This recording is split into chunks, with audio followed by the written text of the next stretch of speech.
여러분 안녕하세요. 일상 속에서 역사의 즐거움을 찾아주는 체험학습팀의 나마입니다. 오늘은 인간이 먹고 살기 위해 필요한 것들을 생산하는 일, 바로 산업과 관련된 이야기를 하겠습니다. 우선 첫 번째, 우리가 먹고 살기 위해서는 무엇을 해야 할까요? 인류의 역사를 보면 그 답을 알 수 있습니다. 인간은 자연 속에 있는 음식물을 통해 영양소를 섭취해야 했습니다. 그러기 위해 숲에서 열매를 채취하고 강이나 바다에서 고기를 잡거나 하는 활동을 했습니다. 자연에 있는 자원을 직접 채취하는 일을 바로 1차 산업이라고 합니다. 이렇게 먹는 문제가 해결된 후 더위와 추위를 피하기 위해 입고 자는 일에 관심을 가지게 되었는데요. 숲속에서 채취한 나무 기둥을 세워서 집을 짓고 동물의 가죽을 다듬어서 옷을 만들고 인간은 목적에 맞게 자연에서 채취한 자연을 가공하는 일을 했습니다. 이러한 일을 바로 2차 산업이라고 합니다. 1차 산업으로 먹는 것이 해결되고 2차 산업을 통해 입고 자는 부분이 해결되었습니다. 이 과정을 통해 인간은 자연에서 채취하거나 농사를 지어서 얻은 식량을 보관할 수 있게 되었습니다. 또한 먹고 자는 부분이 해결된 이후에는 집 주변과 마을을 넘어 다른 곳에 대한 호기심도 생겨나게 되었습니다.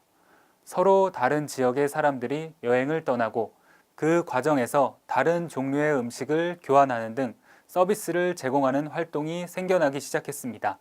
이러한 일을 바로 3차 산업이라고 합니다. 앞서 살펴본 산업은 시간이 지남에 따라 전문화되었습니다. 1차 산업은 농업, 수산업, 임업, 2차 산업은 공업, 광업, 건설업, 3차 산업은 운송업, 관광업, 상업, 서비스업 등으로 발전했습니다.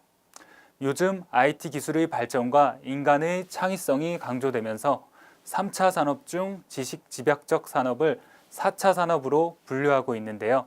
여러분의 자녀들이 직장 생활을 할 가까운 미래에는 4차 산업의 비중이 매우 중요해진다고 합니다.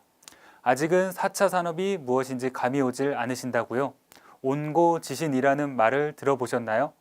1차에서 3차 산업을 살펴보며 4차 산업에 대한 이해를 높일 수 있는 시간을 마련했습니다.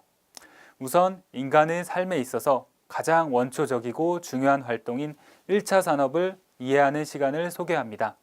여러분은 자연의 모습을 잘 간직한 시골 마을을 찾아 1차 산업과 관련된 활동을 하게 됩니다. 산에서 나는 열매를 직접 채취해보고 농업에 있어서 가장 중요한 재산인 소에게 먹이를 주고 강원도의 아름다운 자연을 만끽할 수 있는 레포츠 활동을 하게 될 겁니다.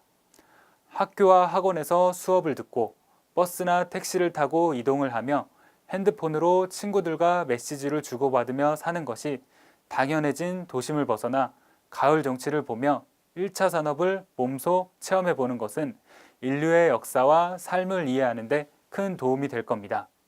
4차 산업이 주도하는 시대를 살게 될 여러분의 자녀에게 의미 있는 시간을 제공하고 싶은 여러분들은 언제든지 체험학습팀으로 문의 주세요. 감사합니다.